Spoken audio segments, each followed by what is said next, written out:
If you clicked on this video, chances are you've tried some form of a diet before. The word diet often gets used in a negative fashion to be symbolic of something that helps you lose weight, but really a diet in the most simplistic definition is just a way of eating. The ultimate goal is to find a diet that is sustainable for a lifetime. But how exactly do you go about figuring out, is my diet truly sustainable? Today, we're going to talk about exactly that. If you're new to the channel, hello and welcome. My name is Katie. I'm a registered dietitian and certified personal trainer. And on this channel, we talk about how to implement healthy habits without restriction or dieting. So if that's something that interests you, definitely hit the subscribe button to follow along and learn more about how exactly to do that. Okay, so let's get into 3 main questions to ask yourself to determine if you have a truly sustainable diet. The first question to ask yourself is, am I getting all of the food groups in my diet? So you need carbs, fat, and protein for things like energy, hormone balance, satiation, muscle growth, and so much more. You need all 3 macronutrients in order to do that optimally. The number one most common food group that I see people telling other people to get rid of or severely restrict is, without a doubt, carbohydrates. I don't know where this came about, that carbohydrates are this evil, bad thing, but carbs are like one of the most important and foundational things that you can eat in a day. In fact, the recommendation is 50% of your calories or your energy come from carbohydrates, and there's important reasons for that. Anyone who tells you to cut out or severely restrict a food category, I have to go out on a limb here and say that they probably don't have a degree in nutrition and probably not someone who has a science-based background in nutrition. Otherwise, they wouldn't be telling you to cut out a totally essential food category. This is one of the biggest red flags to having a non-sustainable diet, is cutting out food categories. Have carbs, fat, protein at all 3 meals if you have 3 meals a day, and include carbs and either protein or fat at snacks for optimal balance.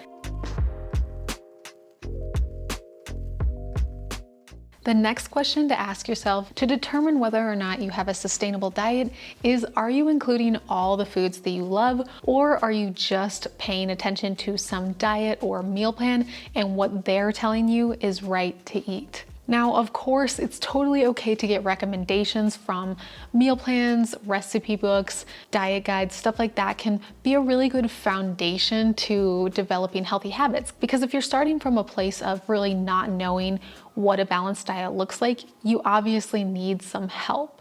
But what I'm trying to say is that it's really important to also include foods that you love. So whether it's foods that you already enjoy or foods that you're discovering that you enjoy, it's a really important factor to a sustainable diet. It seems logical enough, but many people think that they can just convince themselves to eat foods that they absolutely hate. For example, if you absolutely hate cucumbers, there's no reason why you have to include them in your diet. Find other veggies that you actually enjoy. And yes, it may take some time and experimentation and trying out whether you like them fresh or roasted or in the air fryer, but that is time well spent. And yes, including all the foods that you love also means that you can include nutrient-dense foods and those foods that may be a little less nutrient-dense but still are foods that you enjoy. This means all foods can fit into a healthy diet. Now, I feel like I have to clarify for some of you out there, this does not mean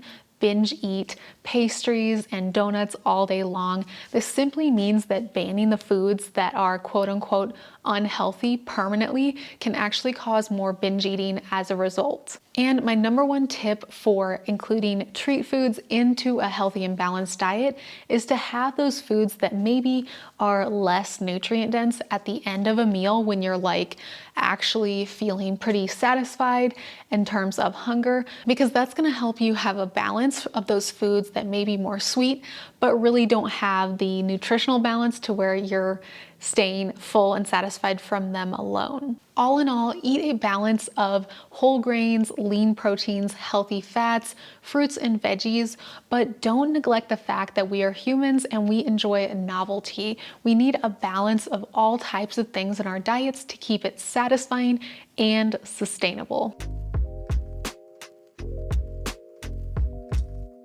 And the last thing that I want you to ask yourself to determine if you have a sustainable diet is, are you eating enough? And there are a few kind of subcategories to help you determine if you are eating enough, because I know this can be kind of a hard thing to determine, especially if you have been restricting for a very long time. Are you constantly hungry? Are you feeling restricted in general? Like, listen to your gut. Are you feeling like you can't have the foods that you want to have, or you can't have the quantity that you want to have?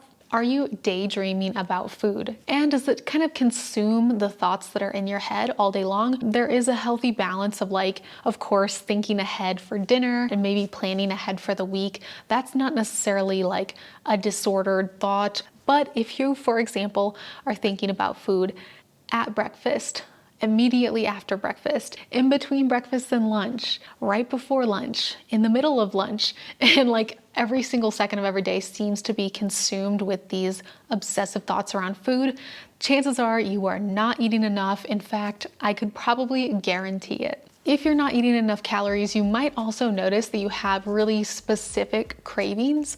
So that might be for sugar, that might be for fat. A lot of times our primal instinct is to crave fats and carbs because carbs give us quick energy, and fat is not only really palatable, but it is also commonly used for stored energy. So again, when your body senses that you're not getting enough food, then it wants to store as much as possible. So it will crave those high calorie foods because it senses that you're not getting enough. And yes, this is true even if you are attempting weight loss or something along those lines. You still need to have adequate calories to have a sustainable diet. If you are on a highly restrictive diet that gives you maybe like 1,200 calories as an extremely active person, that's honestly not a number that's gonna be long-term for you. I know 1,200 calories has kind of been thrown out there as like the bare minimum of what someone should eat and typically the recommended amount for someone on a diet. But if you are also an active person, chances are you need a minimum, absolute minimum of 1,600 or 1,800 calories. Yes, that sounds like a bigger number, but you will actually be able to make progress in your fitness goals with having at least this many calories, if not more, most likely more. If you are interested in how to achieve balance with your health, wellness, and fitness goals, I have a free 7-day food and fitness freedom challenge that I will leave for you in the description below. And if you are looking to go further, faster with me, then definitely check out the Mindful Muscles Academy. It is a nutrition for exercise performance course that also encompasses mindful eating that I recently created just for you, so you can actually achieve your goals without restriction and deprivation. So definitely check that out if you are interested in working with me. And if you enjoyed this video, hit the like button and check out this video right here.